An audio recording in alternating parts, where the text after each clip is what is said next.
Hello everyone अन्य এটা video' সৈতে মই ঋতুশ্ৰী আপোনালোকক সকলোকে মোৰ চেনেললৈ স্বাগতম জনাইছো। মই পনীৰৰ ৰেচিপি এটা দিম, তো বলক আৰম্ভ কৰোঁ। পনীৰখিনি এনেকৈ টুকুৰা টুকুৰি কৰি কাটি লৈছো। এতিয়া ইয়াতে তেল দি পেলাই পনীৰকেইটা ভাজি লৈছো। ভাজি নললেও হয়, কিন্তু আমি অলপমান ভাজি ললে ভাল পাওঁ আৰু খাই। পনীৰখিনি অলপ এনেকৈ ভাজি লৈছোঁ আৰু পিঁয়াজ লৈছোঁ। পিঁয়াজটো অলপ সৰহকৈ লৈছোঁ, পিঁয়াজেদিয়ে বনাম যিহেতু। দুটা আলু আৰু ইয়াতে আদা নহৰুৰ পেষ্ট, শুকান জলকীয়া আৰু তেজপাত 2 খিলা। আৰু সেই কেৰাহীটোতে পিঁয়াজ দিলোঁ। পিঁয়াজখিনি ভালকৈ লৰাই দি ইয়াতে 2 খিলা তেজপাত যে আছিল, সেই তেজপাতটো দি অলপমান লৰাই দিছোঁ।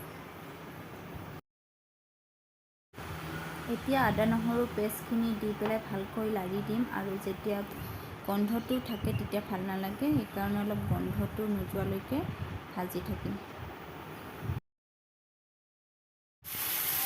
এতিয়া ইয়াতে নিমখ দি দিলোঁ। নিমখটো আগতে দিলে ভাল আছিল, কিন্তু মই পাহৰি গ'লোঁ। আৰু তাৰপিছত হালধি দিলোঁ।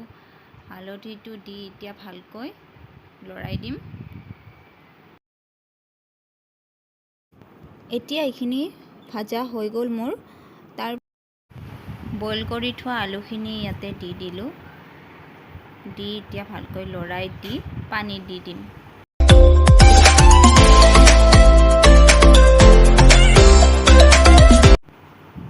পনীৰখিনি এতিয়া দি দিলোঁ।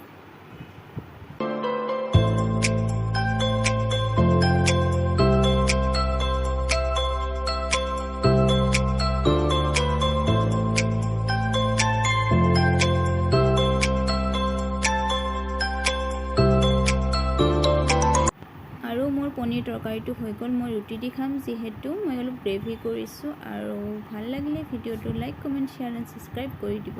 Thank U.